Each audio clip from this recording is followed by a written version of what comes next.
Halo Sumatera Utara. Selamat sore pemirsa, untuk memperbaharui informasi Anda seputar Sumatera Utara. Sumatera Utara hari ini hadir kembali menjumpai Anda edisi Minggu 15 Mei 2022. Kali ini bersama saya Keriawan sendiri. Dan saya Widial Tabi Putri. Seperti biasa pemirsa, sejumlah informasi telah dirangkum tim redaksi kami untuk Anda. Dan berikut Sumatera Utara hari ini selengkapnya.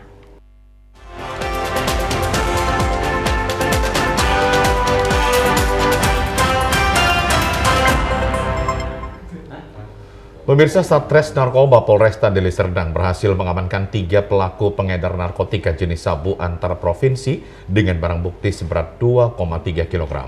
Ketiga pelaku beserta barang bukti diamankan di Markas Komando Satres Narkoba Polresta Deli Serdang untuk dilakukan pengembangan.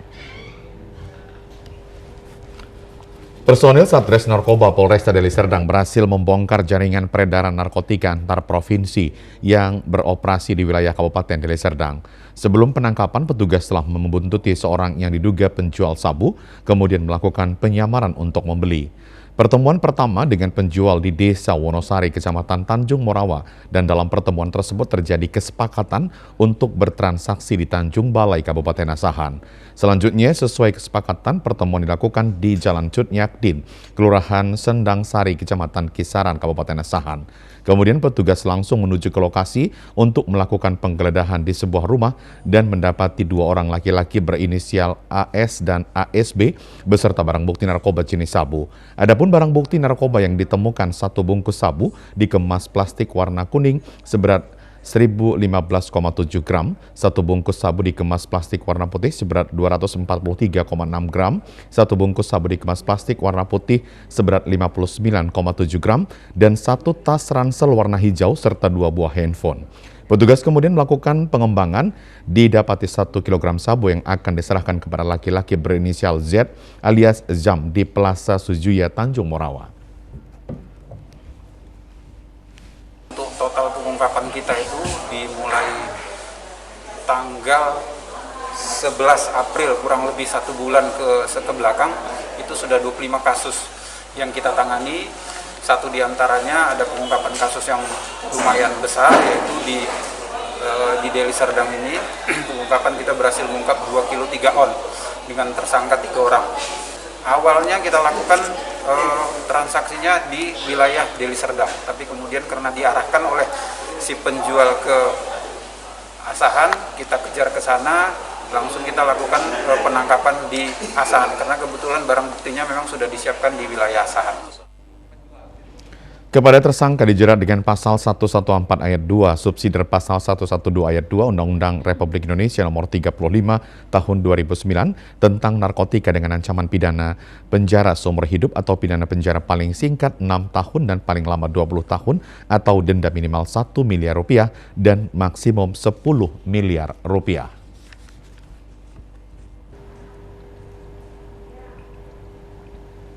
Pemirsa, sejumlah poster foto Presiden Joko Widodo dan Menteri Pertahanan Prabowo Subianto bertuliskan "Bersatu Kita Teguh, Bercerai Kita Runtuh" dan seruan "Ayo vaksin COVID-19 dan pakai masker" dicopot. Poster berukuran 50 cm tersebut terpasang di sejumlah titik di Kota Panyabungan, Kabupaten Mandailing Natal. Pada poster foto Joko Widodo dengan Prabowo Subianto yang bergandengan tersebut mengenakan peci hitam, jas hitam, dan berdasi merah. Hal tersebut mendapat perhatian bagi Dewan Pimpinan Cabang Partai Gerindra Mandailing Natal. Sontak Ketua DPC Partai Gerindra Mandailing Natal mengaku pihaknya tidak memasang poster tersebut, namun menyambut baik isi pesan poster.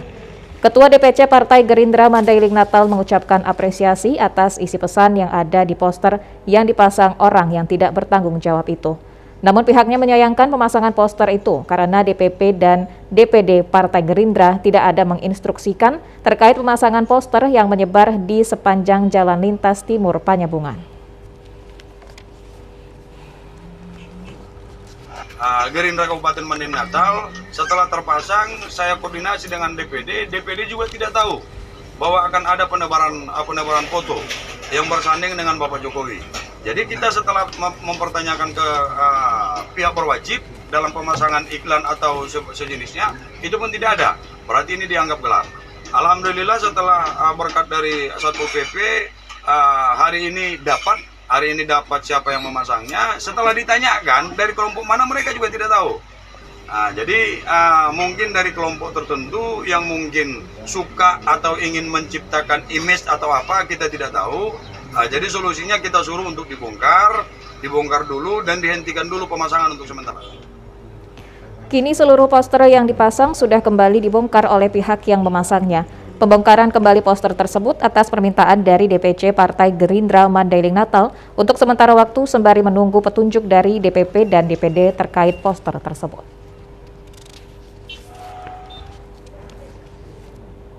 Kita ke informasi lainnya, pemirsa. Umat Kristiani diharapkan harus menjadi mitra kerja pemerintah sebagaimana amanah yang diberikan oleh Tuhan.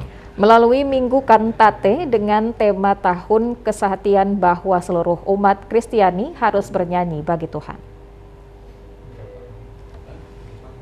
Demikian dikemukakan Pendeta Resort HKBP Maranatha, Resort Maranatha Medan Distrik 10 Medan Aceh, Pendeta Lambok Gurding STH dalam khotbahnya pada ibadah Minggu sesi kedua di gereja ini.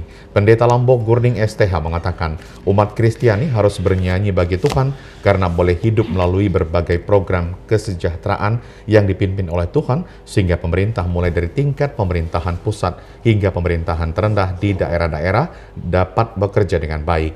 Dikatakan melalui program-program kesejahteraan oleh pemerintah telah menciptakan ketertiban dan kedamaian bahkan sukacita. Karenanya menurut Pendeta Lambok Gurding STH dalam kehidupan bergereja dan umat Kristiani yang percaya dimanapun berada harus menjadi mitra pemerintah dalam membangun bangsa dan negara. Dengan demikian umat Kristiani bernyanyilah bagi Tuhan sehingga kedamaian kian tercipta dengan baik di tengah upaya pemerintah menjalankan roda pemerintahan dan pembangunan baik untuk saat ini maupun melalui program-program pada masa mendatang.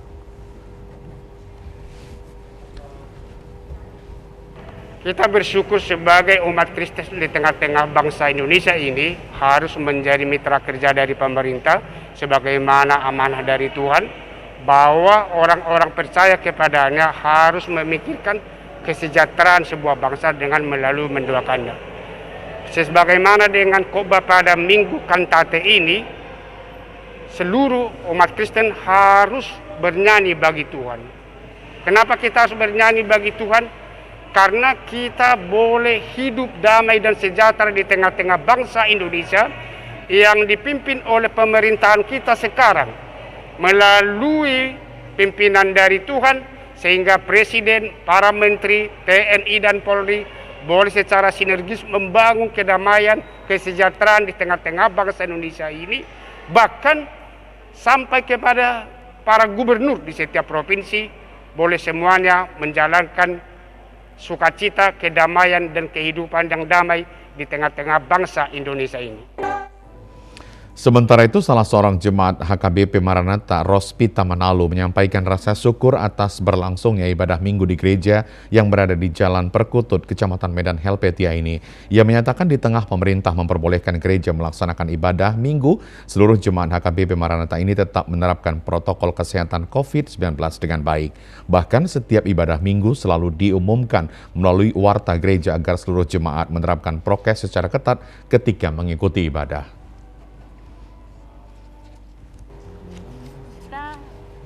Banyak terima kasih kepada pemerintah yang telah mengizinkan untuk dilaksanakan ibadah di setiap gereja dengan prokes yang ketat. Semoga pandemi ini benar-benar cepat berlalu, tetapi berlalu pun pandemi ini prokes itu tetap ya sangat dibutuhkan karena memang situasi zaman yang saat sekarang ini polusi dan segalanya. Kami di Gereja HKBP Resort Maranatha ini memang selalu dihimbau harus tetap menjaga protokol kesehatan dengan memakai masker, mencuci tangan yang sudah disediakan di depan, mengukur suhu, ada petugasnya, dan kalau memang tidak merasa fit, beribadahlah di rumah. Dari pantauan di gereja ini, ibadah Minggu sesi kedua dan sesi ketiga kehadiran jemaat untuk beribadah kesehatannya terus dipantau oleh tim Satuan Tugas Satgas COVID-19 gereja ini. Sejumlah gereja di Kota Medan secara bertahap telah memberlakukan atau melaksanakan ibadah minggu secara tatap muka bagi anak-anak sekolah minggu. Di antara gereja yang melaksanakan ibadah minggu bagi anak-anak sekolah minggu adalah Gereja HKBP Maranatha Resort Maranatha Medan. Beginilah pelaksanaan ibadah minggu bagi anak-anak sekolah minggu di Gereja HKBP Maranatha Medan. Ibadah minggu bagi anak-anak sekolah minggu ini tampak pada pelaksanaan sesi pertama ibadah minggu pagi tadi di gereja ini. Sesi pertama ibadah minggu sekolah minggu ini adalah menjadi rangkaian kegiatan ibadah minggu untuk sesi kedua dan ketiga untuk jemaat dewasa dan jemaat remaja di Gereja HKBP Maranatha Medan yang berada di Jalan Perkutut, Kecamatan Medan Helvetia, Kota Medan. Anak-anak yang mengikuti ibadah minggu ini dengan tertib mengikuti seluruh rangkaian ibadah minggu anak-anak sekolah minggu. Bahkan ada di antara anak-anak sekolah minggu yang mampu mengucapkan isi nats dengan luar kepala ditampilkan maju ke depan bersama dengan anak-anak lainnya. Menurut Sintua Lydia Samosir, ibadah minggu bagi anak-anak sekolah minggu ini selalu menerapkan prokes COVID-19. Kepada para orang tua anak-anak sekolah minggu selalu disarankan jika anak-anak sekolah minggu ada yang mengalami gejala demam agar tidak hadir sementara waktu untuk tidak mengikuti ibadah minggu sekolah minggu. Sementara bagi anak-anak sekolah minggu yang kondisi kesehatannya baik, jika mengikuti ibadah minggu wajib menggunakan masker sesuai dengan anjuran Satgas COVID-19. Ibadah minggu bagi anak-anak sekolah minggu hanya berlangsung singkat guna penerapan prokes COVID-19. Para anak-anak sekolah minggu untuk ibadah minggu mengikuti ibadah minggu di gedung sekolah minggu yang berada di depan gereja HKBP Maranatha ini. Dari pantauan pagi tadi, anak-anak sekolah minggu tempat duduknya diatur oleh para guru sekolah minggu dengan menjaga jarak aman dan satu bangku dibatasi jumlahnya.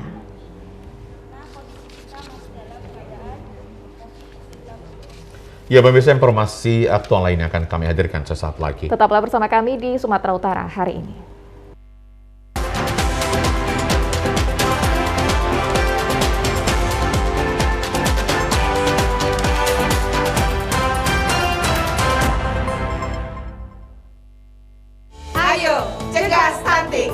Kunjungi bidan andalan Anda untuk merencanakan dan mengatur jarak kehamilan untuk tumbuh kembang buah hati yang optimal. Cegah stunting itu penting melalui perencanaan keluarga. Khawatir ber-KB? Tunda kehamilan dan raih cita-cita dengan Andalan FA. Andalan laktasi untuk ibu menyusui. Ber-KB itu mudah. Andalan pilihan perempuan Indonesia.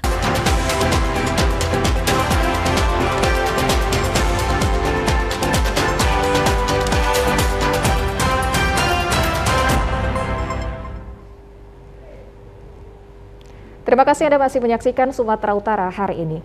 Pemirsa, di SMP Negeri 7 Medan, pelaksanaan ujian akhir sekolah UAS kemarin berakhir dengan mengujikan mata pelajaran IPA. Selama pelaksanaan UAS berlangsung, kehadiran siswa 100% sehingga tidak ada dilakukan ujian susulan.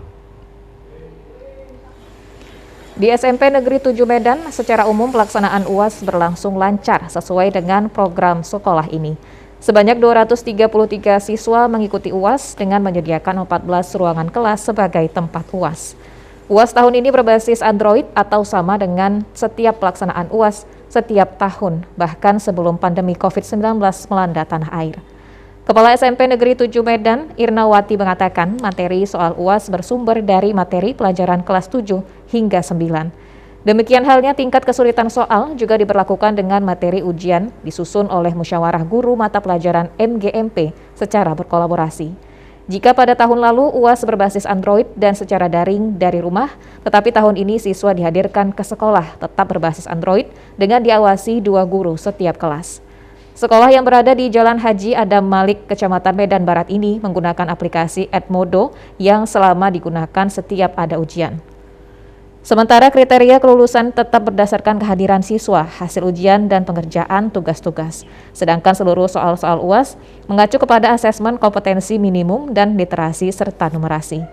Seluruh pelaksanaan UAS akan dilaporkan ke Dinas Pendidikan Kota Medan termasuk daftar peserta ujian dan nilai semester yang tercantum di buku rapot.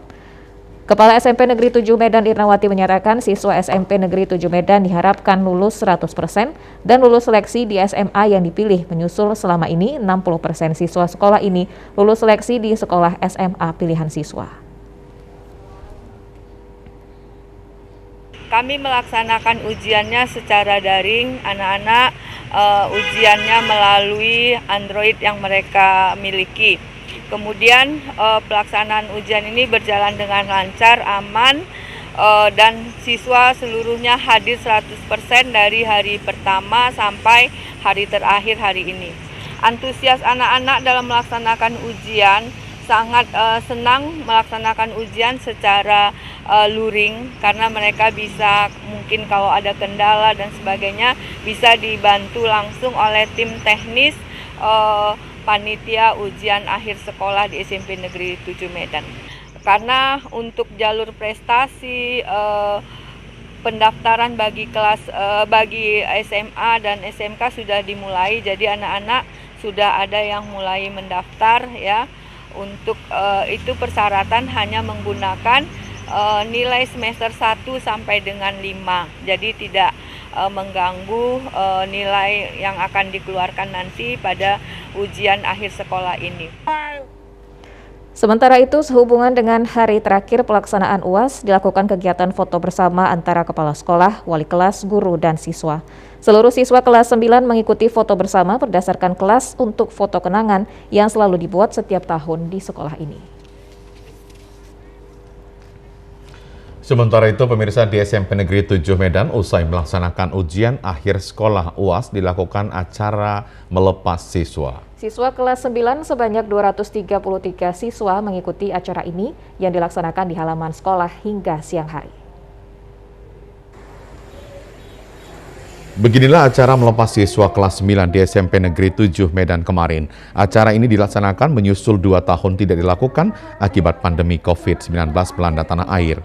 Meski acara melepas siswa kepada orang tua ini berlangsung secara sederhana, Kepala SMP Negeri 7 Medan Irnawati dan wali kelas serta guru maupun tenaga kependidikan secara bersama-sama melaksanakan kegiatan yang menyuguhkan berbagai penampilan siswa. Ketua OSIS SMP Negeri 7 Medan juga hadir dan penampilan lagu oleh adik kelas, sementara pembawa acara juga para adik kelas. Pada kesempatan itu dilakukan berbagai penampilan paduan suara yang disuguhkan siswa kelas 9 melalui kelas masing-masing. Setiap kelas yang tampil didampingi wali kelas. Berbagai penampilan siswa mulai dari paduan suara dan tarian sangat mengundang perhatian para guru. Kepala SMP Negeri 7 Medan Irnawati mengatakan sangat terharu dengan acara melepas siswa kelas 9 ini karena sudah 2 tahun tidak dilaksanakan oleh sekolah ini karena akibat pandemi COVID-19. Irnawati berharap agar seluruh siswa kelas 9 SMP Negeri 7 Medan melanjutkan pendidikan ke jenjang yang lebih tinggi, baik itu SMA, SMK atau sederajat. Irnawati mengatakan sekolah negeri dan swasta saat ini kualitasnya sama sehingga tidak ada lagi perbedaan dalam menuntut ilmu pengetahuan.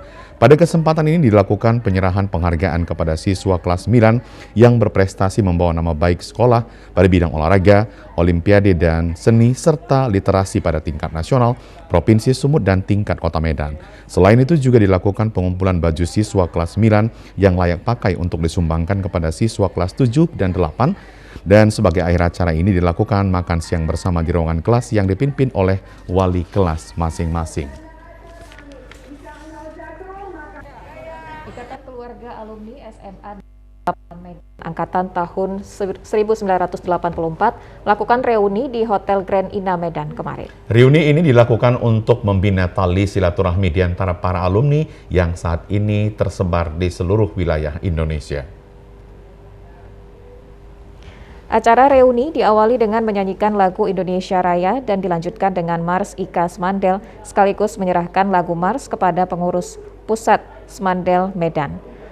Pada reuni yang dilakukan turut diperkenalkan pengurus Ikatan Keluarga Alumni SMA Negeri 8 Medan Angkatan 84 yang dibacakan Salamuddin sekaligus pengukuhan pengurus pusat IKA Smandel Medan serta penyerahan bendera Pataka dari pengurus Angkatan 84 kepada pengurus pusat Smandel Medan. Ketua Panitia Reuni Angkatan 84 IKAS Mandel Medan, Haji Ahmad Sofyan mengatakan, acara ini sudah dipersiapkan sejak 3 bulan yang lalu dengan tujuan mempersatukan alumni yang sudah berpisah selama 40 tahun dan dipertemukan di dalam wadah reuni yang dilakukan. Alumni yang hadir datang dari seluruh wilayah yang ada di Indonesia, bahkan terdapat alumni yang sengaja datang dari luar negeri. Persiapan ini sudah dipersiapkan beberapa 2-3 bulan yang lalu melalui rapat-rapat yang memang betul-betul kita persiapkan lah untuk acara yang besar ini. Tujuannya pertama kali ini menyambut halal bihalal, hari baik bulan baik, kita melakukan kegiatan yang baik.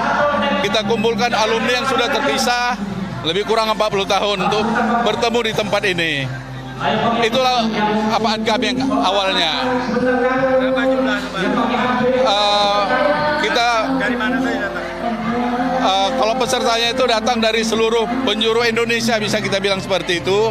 Karena ada yang datang dari Kalimantan, bahkan yang dari Belanda, atau yang dari Sumatera Barat itu karena merasa punya hubungan emosional, dia datang naik sepeda motor. Itu kita beri apresiasi memang untuk beliau itu.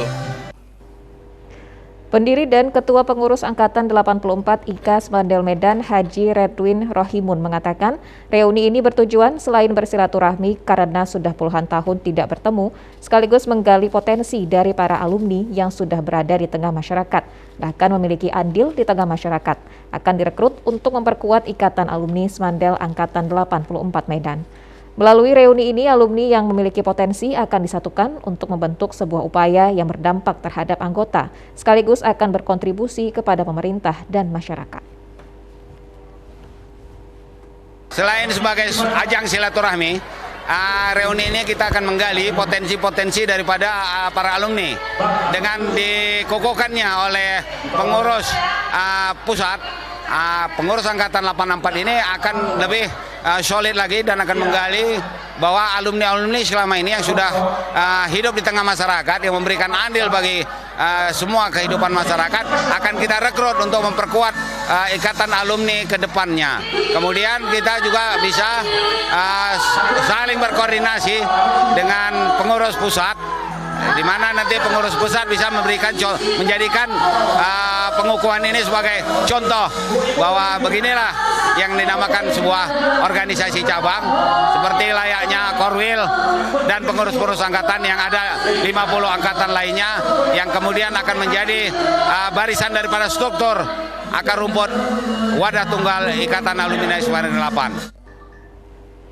Sebagai pengobat kerinduan, acara hiburan seperti tortor dan menyanyi bersama mengenang masa muda dilakukan seluruh alumni. Tidak jarang pula alumni yang menyanyi saling mengingatkan masa-masa duduk di bangku Smandel Medan.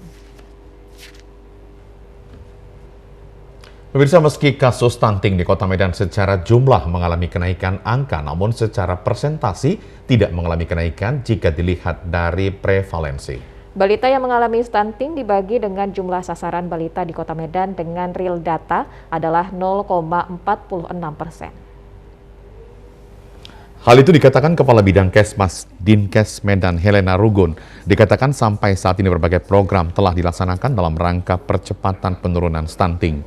Kabid Kesmas Dinkes Kota Medan mengatakan lokasi fokus prioritas Kota Medan tahun 2022 sebanyak 63 kelurahan berdasarkan surat keterangan Wali Kota Medan nomor 440/32 tentang penetapan pelaksanaan intervensi penurunan stunting terintegrasi di wilayah Kota Medan. Kabid Kesmas menyebutkan sebagai tim intervensi penanganan stunting akan langsung turun ke masyarakat dan vaskes yang ada di setiap kecamatan dan kelurahan untuk memastikan dan menangani kasus stunting yang dihadapi.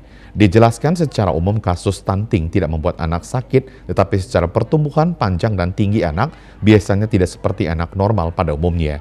Ia berharap kepada seluruh masyarakat jika melihat perkembangan anak secara panjang dan tinggi tidak normal, hendaknya langsung diperiksa ke rumah sakit terdekat untuk dapat ditangani secara cepat. Pemerintah Kota Medan akan memberikan berbagai bentuk bantuan kepada anak yang mengalami kasus stunting sehingga tidak ada alasan bagi seluruh orang tua untuk tidak membawa anaknya ke fasilitas kesehatan jika mengalami gejala yang menyerupai kasus stunting.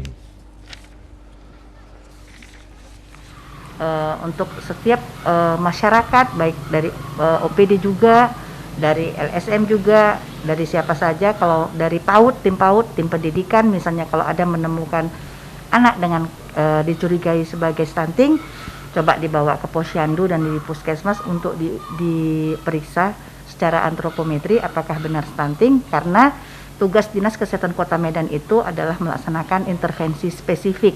Jadi ketika ada ditemukan kasus stunting, tugas kamilah untuk menyembuhkannya supaya stunting itu bisa diatasi dan anak itu kembali normal panjang badannya. Agar anak balita itu, apalagi kalau yang mengalami ekonomi yang kurang, agar diberikan bantuan, misalnya bapak asuh, misalnya penggunaan dana CSR dari perusahaan, kemudian masing-masing OPD melihat apa kekurangan untuk bisa diatasi, sehingga anak yang stunting tadi bisa sembuh.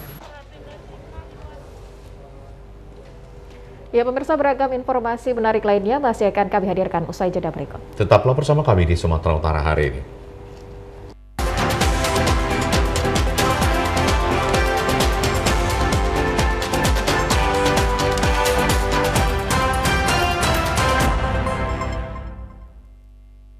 Ayo, cegah stunting! Kunjungi bidan andalan Anda untuk merencanakan dan mengatur jarak kehamilan untuk tumbuh kembang buah hati yang optimal. Cegah stunting itu penting melalui perencanaan keluarga. Khawatir ber-KB? Tunda kehamilan dan raih cita-cita dengan Andalan FA. Andalan laktasi untuk ibu menyusui. Ber-KB itu mudah.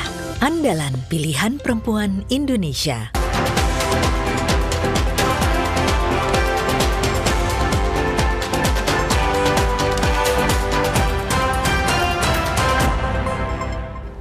Pemirsa, Kabupaten Langkat memang sangat kaya dengan objek wisata alam yang sangat mempesona, baik yang sudah dikelola maupun yang belum dikelola sama sekali.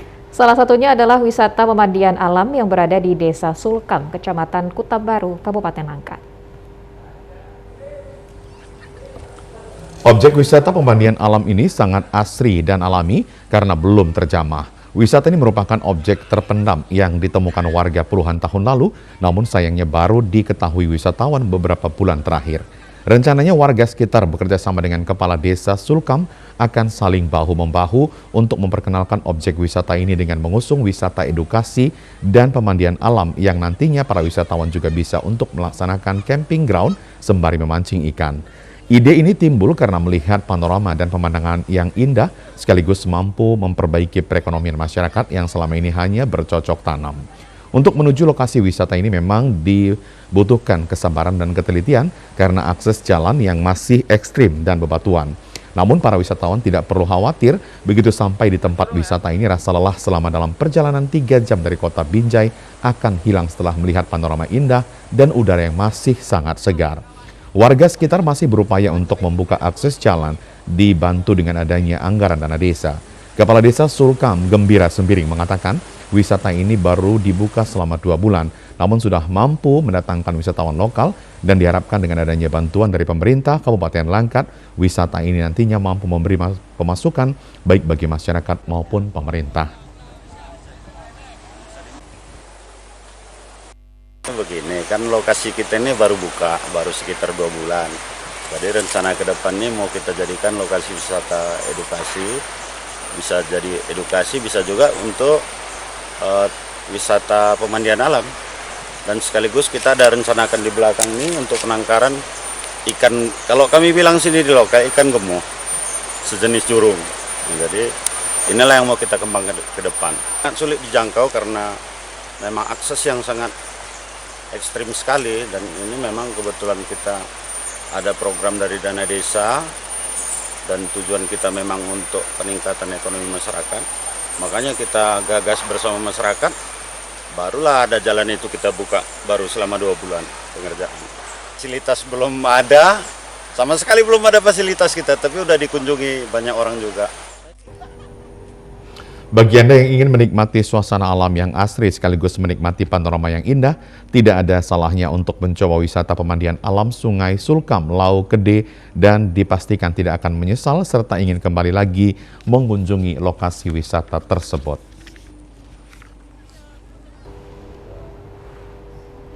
Ya, pemirsa, jika Anda ingin mencoba wisata yang menguji adrenalin, maka tidak ada salahnya untuk merasakan arung jeram. Sambil menikmati suasana alam yang masih asri dan udara yang sangat segar, dipastikan akan menjadi daya tarik tersendiri. Wisata arung jeram ini berada di Desa Kaperas, Kecamatan Kutambaru, Kabupaten Langkat. Dengan mengarungi derasnya hulu Sungai Wampu, dipastikan nyali para pengunjung akan terpacu. Bagi para wisatawan pemula dalam dunia arung jeram tidak perlu khawatir karena akan dipandu instruktur yang sangat handal dan terlatih, sehingga kenyamanan dan keamanan dalam mengarungi arus sungai akan terjamin. Selain itu, bagi pemula, rute atau jalur yang dilalui adalah jalur pemula dan tetap melintasi deburan air yang bertaburan, sehingga uji nyali masih tetap tertantang. Untuk jalur pemula, para wisatawan hanya dianjurkan untuk mengarungi sungai sepanjang 5 km dengan debit air atau deburan air yang bervariasi dengan waktu 3 jam. Sedangkan jalur hobi atau bagi yang sudah mahir bisa mengarungi derasnya arus sungai selama 1 hari penuh. Para wisatawan tidak perlu merogoh kocek yang sangat dalam karena wisata arung jeram di Desa Kaperas ini masih perlu promosi sehingga bisa dikenal oleh para wisatawan baik dari lokal maupun mancanegara. Saat mengarungi arus sungai, para wisatawan akan disuguhkan dengan air panas belerang langsung dari aliran Tanah Karo dan pemandangan unik batu besar dengan bentuk helikopter, dan biasanya para wisatawan langsung mengabadikan dengan berselfie. Camat Kutambaru, David Helgot Pardede mengatakan, jika ingin menguji nyali, khususnya arung jeram, maka Kabupaten Langkat adalah lokasi yang sangat tepat. Karena derasnya arus sungai sangat menantang dan dipastikan panorama alamnya sangat indah dan mempesona.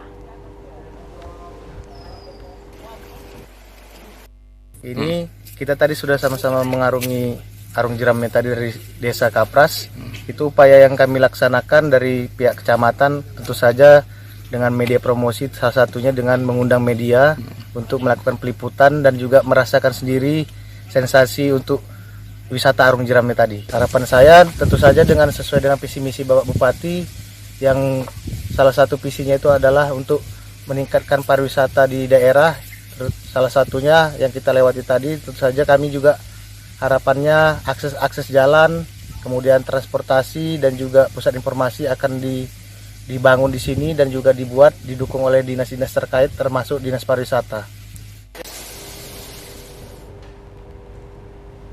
Pemirsa, tokoh agama Gereja Batakaro Kristen Protestan GBKP Krismas Iman Tabarus siap mendukung kelestarian lingkungan dengan ekoenzim. Apalagi di Kabupaten Karo, bahan dasar dari ekoenzim sangat banyak tersedia. Ekoenzim di Kabupaten Karo akan digunakan untuk membantu masyarakat Karo yang pada umumnya adalah petani. Ketua Modramin GBKP Krismas Iman Tabarus mengatakan saat ini pihaknya tengah melakukan berbagai terobosan dalam membuat pupuk organik untuk melindungi keberadaan tanah agar tidak rusak. Dikatakan dalam waktu dekat ia dan tim atau pendeta yang baru ditahbiskan akan membuat pupuk organik di masing-masing daerah pelayanannya sehingga keberadaan gereja tidak hanya memberikan kabar Injil namun juga langsung menyentuh kepentingan para petani agar keberadaan lahan pertanian semakin subur dan memiliki hasil panen yang melimpah. Krismas mengaku untuk bahan baku pembuatan ekoenzim sangat gampang ditemukan di sejumlah pasar tradisional di kawasan Kabanjahe dan Brastagi. Untuk itu dalam waktu dekat program pembuatan ekoenzim akan ditunjukkan kepada masyarakat agar masyarakat Karo memiliki pemahaman tentang manfaat dari ekoenzim tersebut. Saya menjadi salah satu penggiat juga pembuatan pupuk organik dan pertanian organik di Tanah Karo, termasuk juga untuk pakan ternak organik. Ini sudah kita coba. Memang selama ini masyarakat Karo sudah lebih banyak menggunakan pupuk-pupuk kimia, dan melalui apa yang dilakukan oleh Kepala Dinas Lingkungan Hidup kita ini, Pak Amri Fadli, ini menjadi sebuah contoh sebagai bagaimana kita nanti juga masyarakat Karo bisa meneladani bagaimana mengembalikan lingkungan kita ini menjadi lingkungan yang lebih alamiah. Kita sebutlah itu organik begitu ya, tidak kimiawi lagi, tidak pakai bahan-bahan pengawet yang bisa menambah kerusakan lingkungan hidup. Kalau di Tanah Karo itu paling cocok kita gunakan ke pertanian, sehingga Tanah Karo itu akan tanahnya menjadi lebih subur karena diperkaya dengan bakteri-bakteri pengurai dan bakteri pengurai yang cukup kuat begitu ya. Terus bahan-bahan kita di Tanah Karo itu cukup banyak. Hati kita berdoa. Gereja selalu siap mendukung program pemerintah demi mewujudkan kelestarian lingkungan yang sehat dan berdampak positif terhadap masyarakat. Wisata alam saat ini kian banyak diminati oleh para wisatawan untuk bersantai dengan suguhan panorama alam areal persawahan. Salah satu wisata sawah yang cukup diminati masyarakat adalah wisata sawah pematang Johar, Kecamatan Labuhan Deli, Kabupaten Deli Serdang. Para pengunjung yang datang ke wisata sawah berasal dari luar kota, bahkan ada juga wisatawan dari mancanegara. Sesuai dengan konsep alam, wisata sawah ini juga menyediakan aneka kuliner desa seperti olahan bebek, belut, dan ikan gabus dengan aneka sambal yang dapat menambah selera makan pengunjung.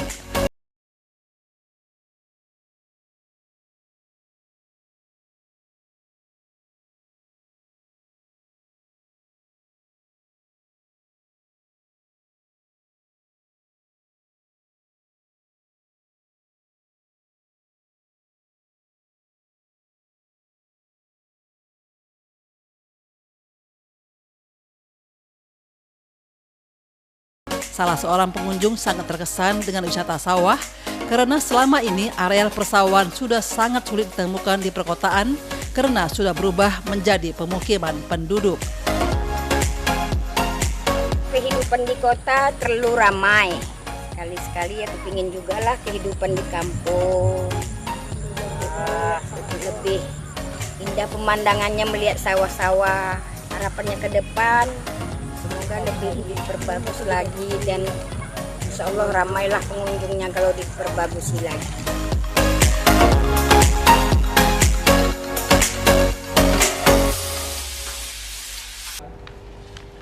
Ya, pemirsa, informasi aktual lainnya akan kami hadirkan sesaat lagi. Tetaplah bersama kami di Sumatera Utara hari ini.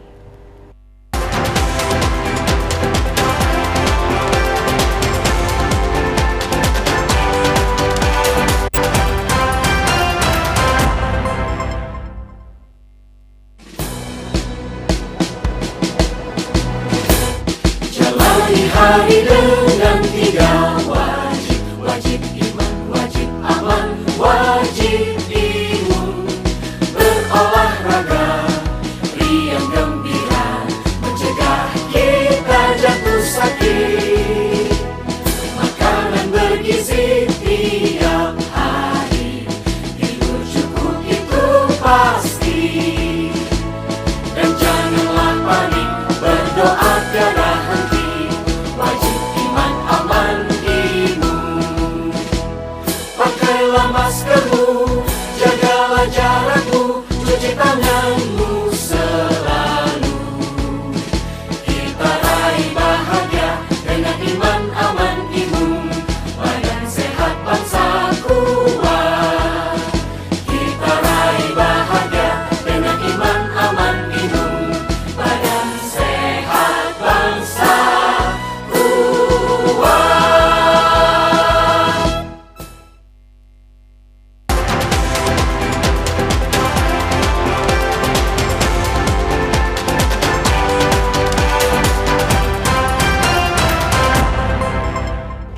Pemirsa, penangkaran bibit buah lokal yang dilakukan saat ini bertujuan menjaga kelestarian berbagai buah lokal sekaligus untuk penghijauan bagi lingkungan.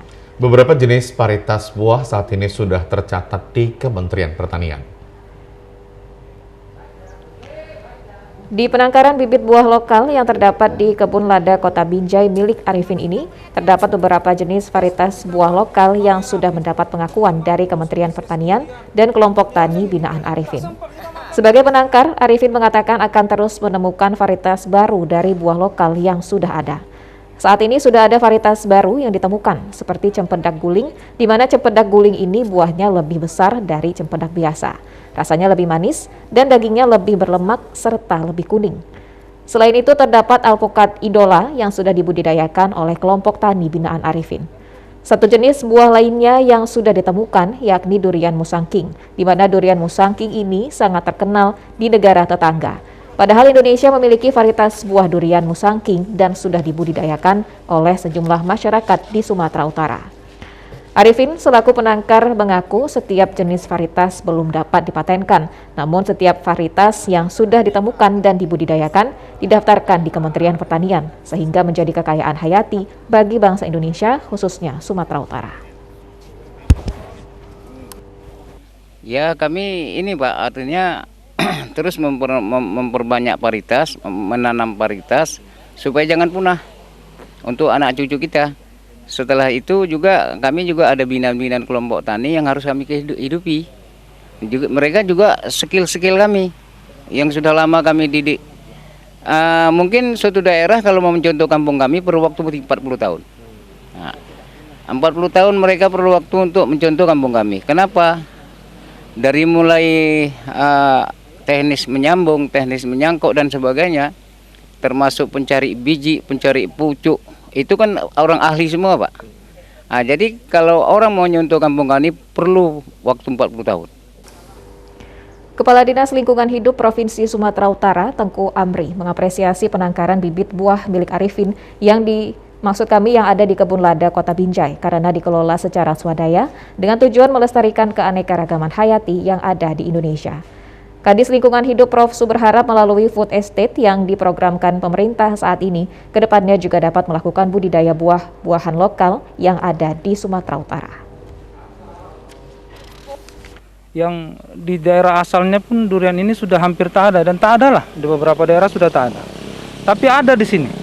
Tapi bagaimana kita mampu mempublikasikan ini ya, bagaimana kita bisa menjual ini ke dunia internasional, saya pikir ini harus peran pemerintah ya. Ini saya berharap sekali programnya pemerintah food estate ini bisa juga mengangkat durian termasuk cempedak guling yang sudah ditandatangani oleh Menteri Pertanian sebagai produk unggulan pertanian nasional.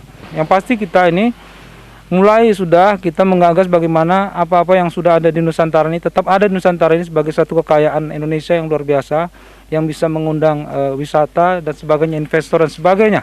Saya pikir program namanya ketahanan pangan ini harus menyentuh ini dan harus mengangkat ini sebagai salah satu produk unggulan yang kita kembangkan gitu ya. Saya pikir itu.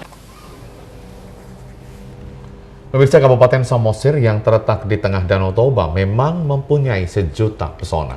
Selain keindahan alamnya, Kabupaten Samosir juga terkenal dengan aneka produk UMKM khas Pulau Samosir.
Ibu Hester, sepinya pembeli sudah dirasakan sejak awal pandemi COVID-19.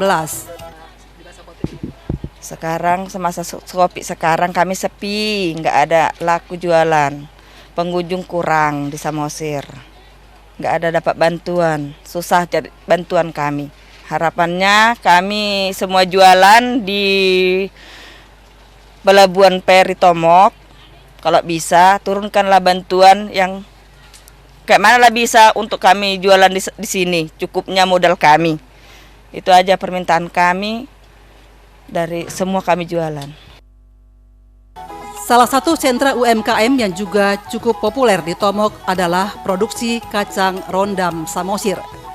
Kacang rondam Samosir cukup diminati oleh para wisatawan yang berkunjung ke Pulau Samosir.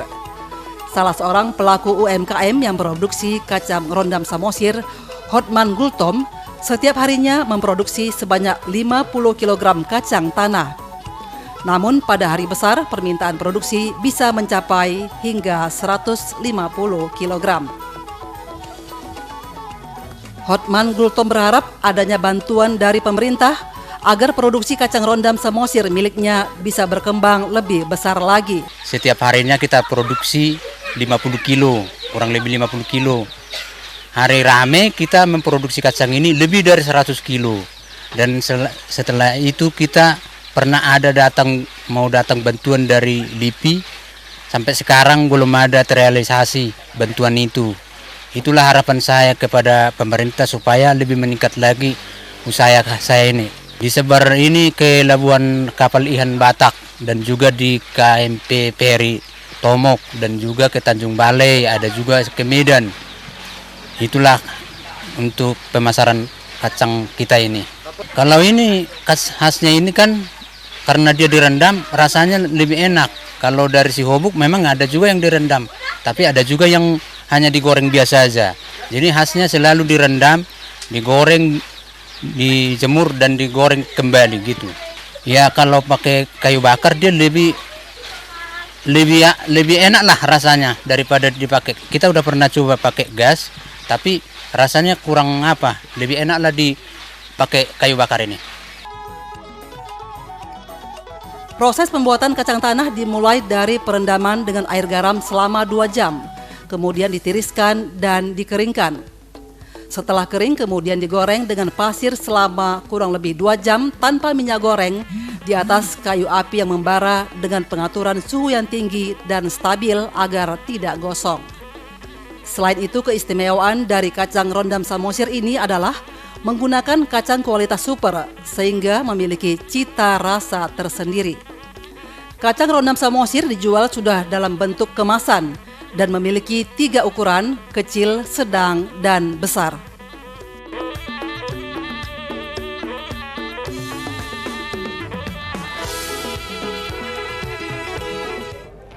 Tanah Karo adalah salah satu sentra penghasil wortel dengan kualitas terbaik di Indonesia dan memiliki tingkat produktivitas yang tinggi. Kualitas wortel yang ada di Tanah Karo membuat wortel asal Tanah Karo menguasai pasar nasional.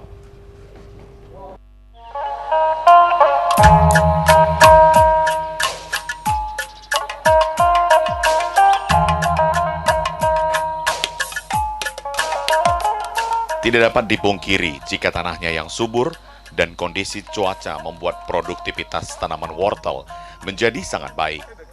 Meski tanahnya yang subur, namun untuk menghasilkan produksi yang baik, para petani harus memperhatikan cara tanam wortel dengan baik, yakni dengan membedeng tanah sebelum ditabur benih. Tinggi bedeng sekitar 90 cm, sedangkan jarak antar bedeng 30 cm. Hal ini dibuat agar tanaman aman dari genangan air jika curah hujan tinggi. Setelah 1 bulan masa tanam, petani wortel mulai mengatur jarak tumbuh agar pertumbuhan wortel subur dan menghasilkan umbi yang baik dan unggul. Usai pengaturan jarak tanam, juga harus dijaga dari rumput yang berada di sekitar tanaman wortel. Pembersihan rumput dilakukan sebanyak 2 kali dalam sekali masa tanam.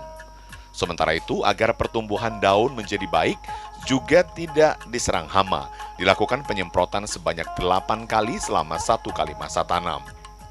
Sementara itu, pemupukan treatment yang sangat penting. Untuk itu, pemupukan dilakukan 2 kali dalam sekali masa tanam. Para petani juga harus peka dengan kebutuhan air.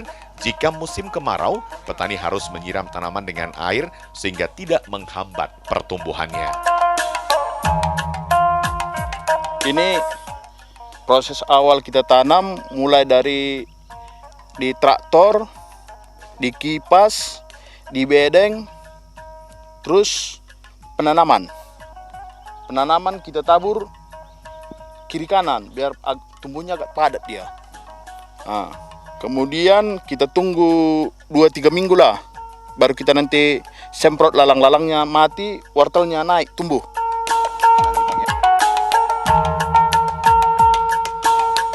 Setelah memasuki masa tanam 2 bulan, para petani biasanya hanya menunggu panen karena masa tanam hingga panen hanya membutuhkan waktu 90 hingga 100 hari. Wortel yang memiliki umbi yang baik biasanya 5-6 umbi sudah memiliki bobot 1 kg. Untuk 1 hektar lahan tanam dengan kualitas umbi wortel yang baik dapat mencapai produksi 25 ton. 1 hektar lahan tanaman wortel membutuhkan biaya mulai dari penanaman hingga panen berkisar 25 hingga 30 juta rupiah. Jika harga wortel pada musim tanam mencapai Rp4.000, petani bisa memperoleh keuntungan 100 juta. Jika dipotong dengan modal yang sudah dipakai, keuntungan bagi petani mencapai 70 juta rupiah. Dalam setahun dapat dilakukan 4 kali masa tanam. Biasanya pada 4 kali masa tanam, petani mendapatkan harga yang baik 2 kali, sedangkan 2 kalinya biasanya hanya kembali modal atau mendapat keuntungan 10 juta rupiah saja.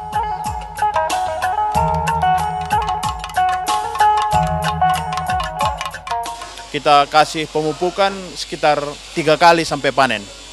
Dan penyemprotan kira-kira 4-6 kali. Yang bagus dia sekitaran 6-8 biji 1 kilo.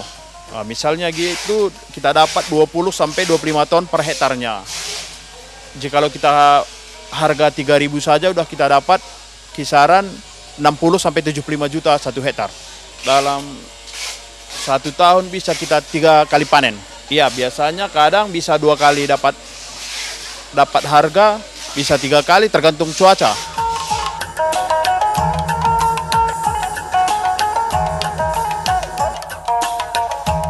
Tingginya permintaan dari luar kota membuat salah seorang pembudidaya mengepul wortel dari petani yang ada di Tanah Karo untuk dikirim ke sejumlah daerah yang ada di Indonesia. Agar sampai ke tangan konsumen tetap dalam kondisi segar, wortel yang dipanen tiba di pabrik terlebih dahulu dibersihkan dengan mesin pencuci, kemudian dikeringkan dengan kipas dan dilakukan penyortiran. Agar semua ukuran dapat digunakan, penyortiran dilakukan sesuai ukuran, yakni ukuran baby skala kecil, small di atas ukuran baby, medium lumayan besar, sedangkan ukuran large untuk ukuran yang paling besar atau jumbo.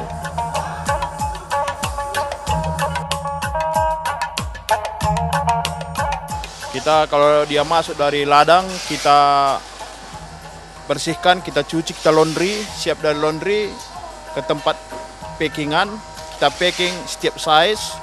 Siap itu kita masukkan ke kardus. Satu lagi spek 2 kita masukkan ke plastik. Siap di packing semua, kita masukkan cold storage sampai dapat suhu -0.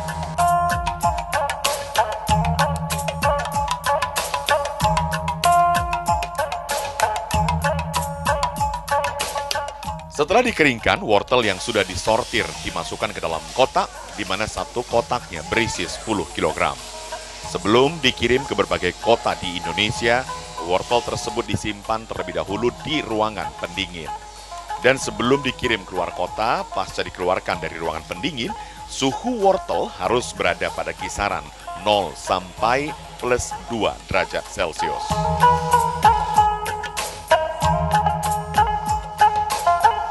Untuk kita tahu suhu barang yang kita kirim.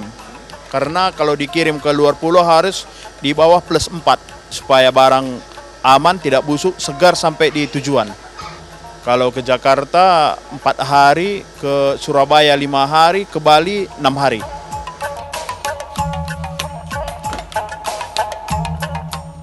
Joy Sembiring, sang pembudidaya, memiliki keinginan yang kuat menjadikan wortel tanah karo yang berasal dari produksi miliknya mampu menembus pasar internasional.